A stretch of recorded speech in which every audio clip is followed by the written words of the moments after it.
Hey guys. Welcome to Couple. Please like and subscribe if you like this video. Special counsel Robert Mueller wants to interview President Trump, but how far is he willing to go to get the president's testimony? Some legal experts believe Mueller might have gathered sufficient evidence for indictments even without a Trump interview. They say Mueller could be reluctant to get bogged down in the months-long legal battle that would ensue were the president to resist a subpoena. Originally my thought was, without question, Mueller will subpoena him given how he has handled this case. I'm not so completely sure of that anymore.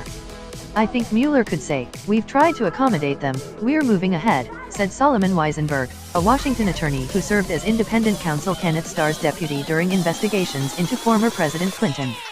Weisenberg still said a subpoena was more likely than not, however. And he noted that negotiations between the Mueller team and Trump's lawyers could yet reach an agreement on the conditions for an interview. Katie Harriger, a Wake Forest professor and the author of several books about special prosecutors and constitutional law, also raised the possibility that Mueller might already have gathered enough ammunition for prosecutions. What we don't know is what they have. For the people they've indicted so far, they clearly didn't need the president's testimony, she said. By contrast, Harriger noted, if this subpoena is issued, and if the president refuses to comply, you likely have a court battle which would raise the stakes and put everything on hold while it plays out. The question of whether Trump will consent to an interview is still wide open. The president and his allies have struck different stances on the question, often within minutes.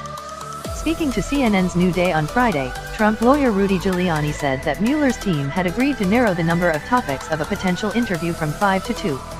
But Giuliani, the former mayor of New York City, also contended that one of Mueller's chief aims was trapping people into perjury. Trump said earlier this month, "I would love to speak. Nobody wants to speak more than me," before insisting that he would only do so if he were treated fairly and condemning the Mueller probe as a pure witch hunt. In a Thursday interview with The Hill, Giuliani contended that it was not the president but the investigation and the investigators who need to be put under scrutiny. Yet, he insisted, he and his colleagues still have an open mind about a Trump interview. In the wider Trump orbit, there are many people who are skeptical that Trump will ever consent to an interview. Outside supporters often lash Mueller and other figures associated with the investigation. Under no circumstance should the president agree to an interview with Mueller, said Joseph DeGenova, who served as U.S. Attorney for the District of Columbia during former President Reagan's administration. DeGenova, who at one point was slated to join the president's legal team and remains vigorously supportive of him, added, he is under no obligation to do so and, given the indications of bad faith by the Mueller group, it would be a mistake to believe a thing they would offer by way of assurances. To Trump skeptics, of course, the assaults on Mueller are unjustified.